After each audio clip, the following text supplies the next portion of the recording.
Et oui, j'ai un peu changé d'idée par rapport aux roues sans nom, chinoises ou bref, qui sont pas de grandes marques renommées. Est-ce que c'est parce que les produits sont mieux qu'avant? Pas nécessairement. En fait, c'est que dans les dernières années, le vélo moyen vendu a assez changé pour dire que c'est moins nécessaire d'avoir des roues avec un carbone de haute qualité. Je m'explique. J'en ai déjà parlé dans une capsule, là déjà quand même un certain temps, et je disais que le gros problème de ces roues-là, c'était au niveau de la sécurité. Oui, parce que même je le sais qu'il y en a qui vont me dire « Ah, moi j'en ai de ces roues-là et j'ai roulé des dizaines de milliers de kilomètres sans problème. » Parfait, mais vous me connaissez, ça c'est une anecdote. Je peux dire que moi, avec les milliers de roues que j'ai vues passer entre mes mains, de milliers de clients finalement dans les 20 dernières années que je suis en boutique, le ratio de bris et de délamination sur des roues chinoises comme ça de plus basse qualité ou disons plus abordable est énormément plus élevé.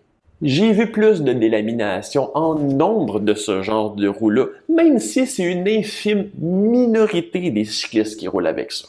Mais d'abord, pourquoi que mon opinion a changé malgré cette observation-là? Parce que maintenant, la majorité des vélos sont avec des freins à disque. Puis pourquoi ça fait une différence? Parce que sur ces roues-là, la délamination ou le bris qui arrivait était presque toujours sur la bande de freinage. Parce que sur des roues conçues pour des freins à patins, il faut que le carbone et surtout la résine qui va vraiment tenir le carbone ensemble soit de très haute qualité pour vraiment avoir une capacité thermique très élevée. Parce qu'étant donné que le freinage crée beaucoup de chaleur, de masse thermique sur la bande justement de freinage, c'est là que ça fait ramollir beaucoup la résine et la rend beaucoup moins solide. En plus, la chaleur fait aussi augmenter la pression dans le pneu, ce qui fait en plus que le stress sur la bande de freinage est encore plus grand.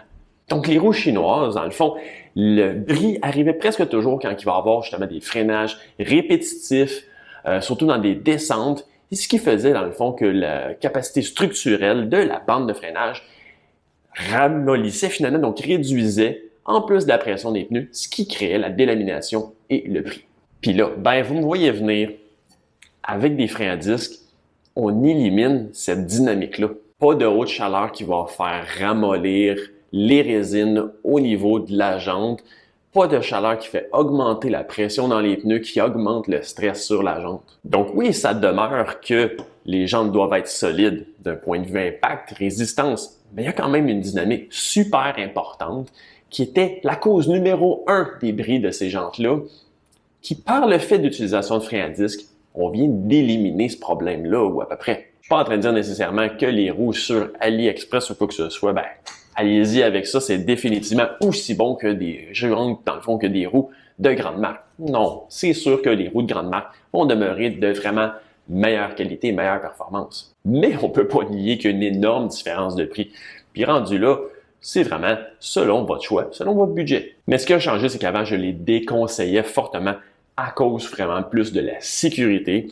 Et là, je peux dire vraiment qu'avec l'évolution des vélos, c'est devenu beaucoup moins problématique qu'avant. Encore là, pas à cause des roues, mais à cause des freins. Je vous invite quand même à aller voir la capsule que j'ai faite à l'époque si vous voulez avoir aussi d'autres aspects à penser, comme celui de l'éthique. Donc, c'est pas pour rajouter de l'huile sur le feu non plus d'un débat qui est très houleux, mais pour moi, c'est un autre argument pour l'utilisation des freins à disque. Si vous avez des questions, écrivez-les dans les commentaires et on se voit pour une prochaine capsule.